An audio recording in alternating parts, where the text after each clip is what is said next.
Hey everyone, Shane here with etrailer.com. Today I have a 2016 Chevrolet Colorado. I want to walk through how to install the etrailer invisible base plate kit. This is what our base plate is going to look like when it's installed. It's going to be one of the 5 main components to flat tow the vehicle. The other 4 are going to be your tow bar, your safety cables, your wiring, and your braking system. Your base plate is going to attach to the chassis of the vehicle to give you that solid connection point for your tow bar. Your tow bar is going to give you that connection point between your base plate on your vehicle and your motorhome. Safety cables are going to be a secondary safety device. Dialed wiring is going to allow the motorhome to transfer light signals back to the vehicle so that you're legal and safe when you're towing. And then of course your braking system, which is required in any vehicle being flat tow behind a motorhome. However, with this vehicle, it's going to require 2 additional components. That's going to be a stoplight switch and a battery disconnect. You can find each of those here at etrailer. It's going to be a steel construction, black powder coat finish, so it's going to stay looking nice for a really long time. You can see it looks really good on the front of this vehicle. This base plate is going to be compatible with etrailer tow bars, Blue Ox tow bars, Dimco tow bars, and can be adapted to be used with Roadmaster tow bars with separate brackets or different brackets, which you can find those here at etrailer. So when we're not towing our vehicle, the kit's going to come with caps. The caps are going to go right over those holes. That's to keep dirt and debris from getting on the inside of there, so when you go to put your tab in place or go to attach it to the tow bar, you don't have to worry about it being gunked up and being a little bit difficult to get in. These are going to be our tabs that come with our base plate. You're going to make sure that the flat side of this is up and down. All you're going to do is slide it in, you're going to twist it, and then you have a pin that's going to go right in here.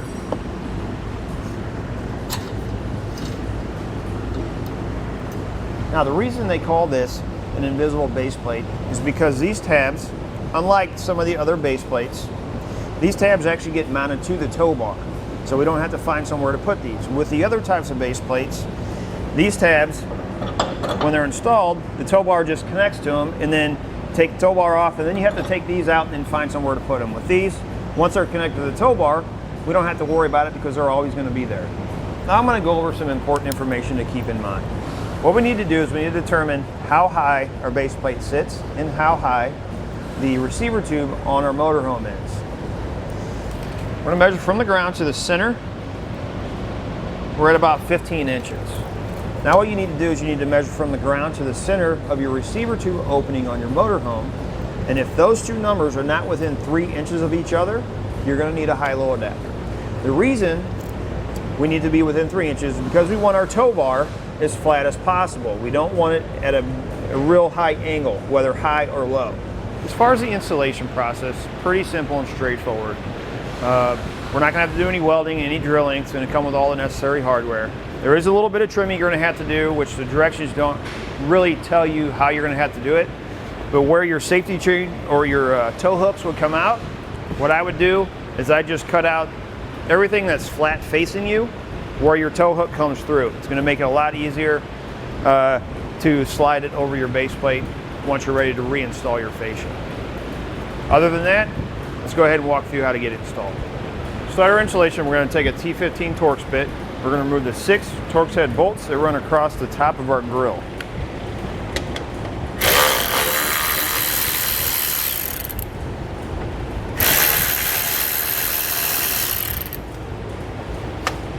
And we're going to come to our fender well. We're going to take the same T15 Torx bit. We're going to have 6 Torx head bolts that we're going to remove. 3 along the bottom and then 3 along the edge. I'm actually going to take out a 7th one, which is up here, so that I can pull my liner back to give me a little extra room, because we're going to be removing 3 bolts that run right along the inside here that connect our front fascia to our fender.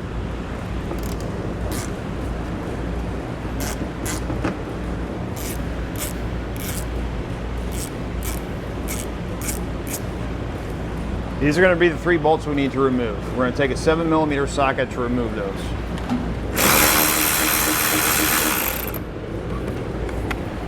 Then what I like to do is take some painter's tape. We're going to tape these 2 edges, this edge, and then the bottom edge of our tail light.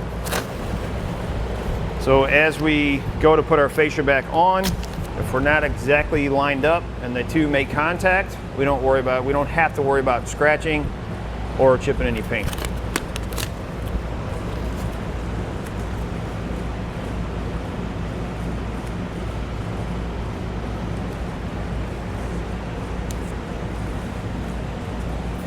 Once you get one side done, you're going to repeat that whole process on the other side of the vehicle.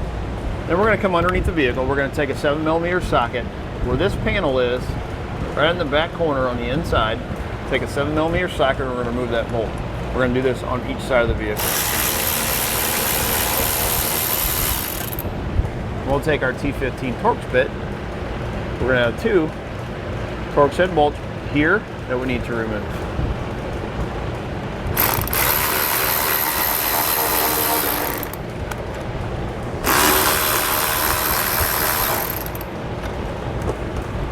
And repeat that on the other side of the vehicle. Then we're going to take a 15mm socket and we're going to remove this bolt on each side.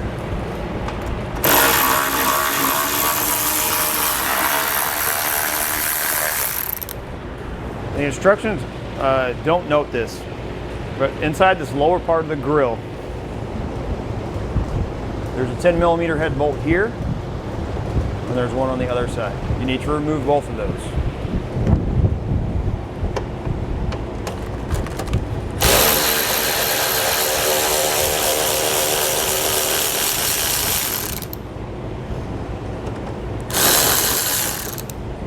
If for some reason your bolt falls in there, we can get it out after we take the fascia off, or you can use a magnet to get it out. Now with an extra set of hands, we'll start removing our fascia. We're going to start from the outside and work our way to the center. We're going to pull down on the outside edge. Right along the top, this plastic piece kind of goes over top of the pin, so you want to make sure you pull up on it. If you have fog lights, you can actually reach through your fender liner right here to unplug those.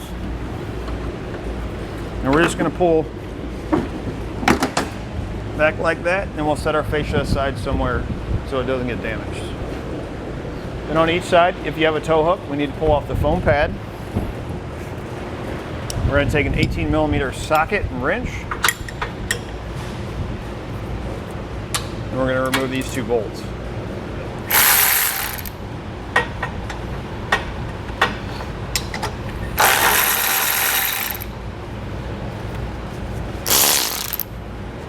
Then on each side, right below where our tow hooks were mounted, this edge right here, if it sticks out from this edge more than a 1/4 inch, it needs to be grinded down.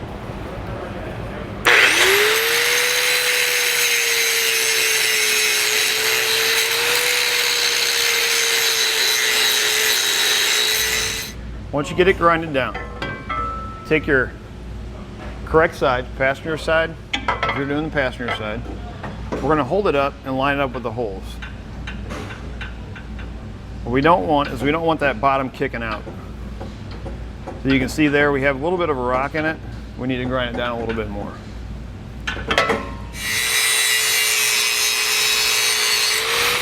Once you get it grinded down, we're going to take some Rust-Oleum paint and we're going to spray the bare metal to help prevent or resist any rust later on.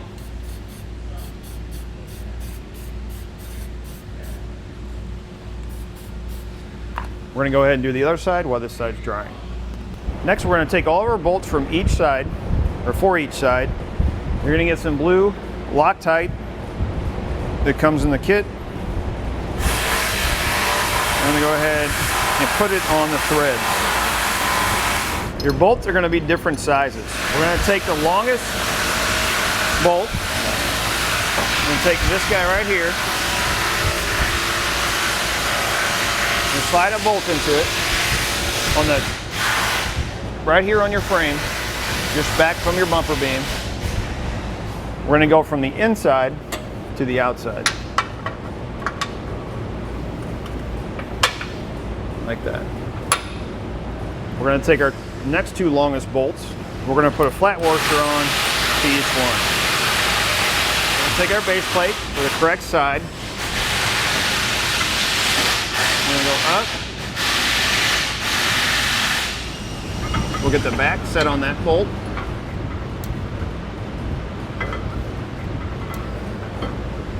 We'll take one of our bolts, we'll go ahead and slide it in the front here to hold up the front. then we can get our back bolt slid into place. We're going to take our second bolt and go through like that. For the top one in our frame rail, put on a lock washer and a nut. For our bottom two, we're going to put on flat washers on the inside, lock washers, and then nuts.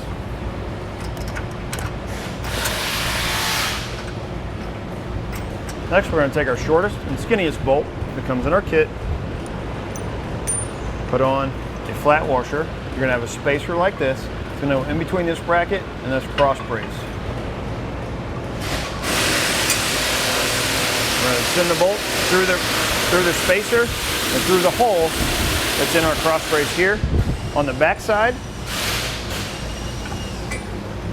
we're going to put on a lock washer and a nut. Now the next set of hands, we're going to take a 3/4 inch wrench and socket. It might be easier if you have a little extension on your 3/4 inch socket. We're going to have an assistant push up right here on the end. If you don't have somebody, if you're doing this on the ground, you can actually use the floor jack and just kind of lift up on the front. And we're going to tighten down the 2 bolts that replaced our tow hooks first.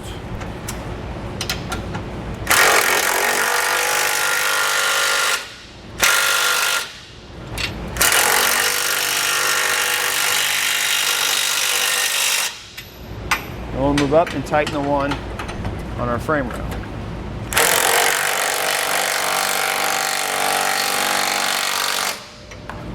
And we're going to take a 5/8 socket wrench and we're going to tighten this bolt. And we're going to come back and we're going to torque our hardware in the same order that we tightened it to the specifications in the instructions.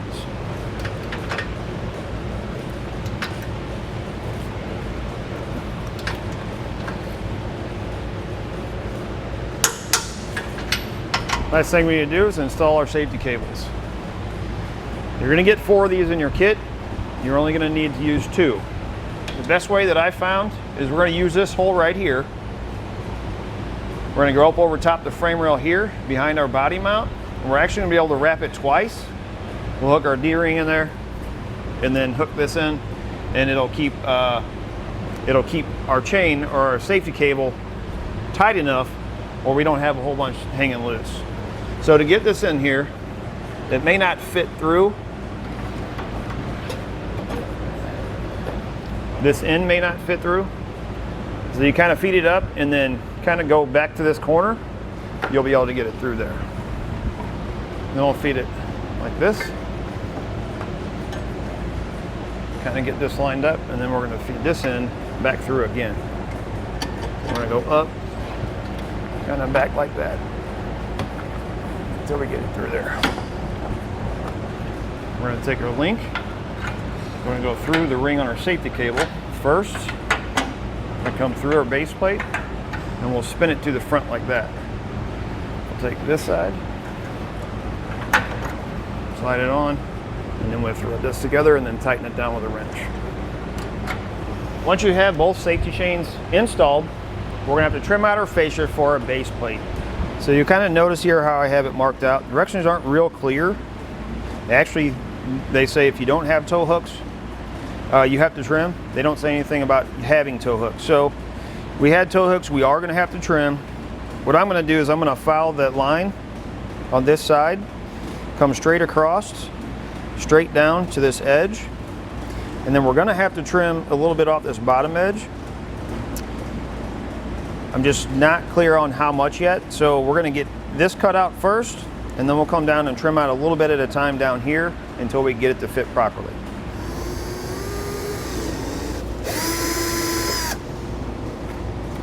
Once you have your fascia reinstalled, you're ready to go. It's going to do it for a look at and installation on the etrailer Invisible Base Plate Kit on a 2016 Chevrolet Colorado.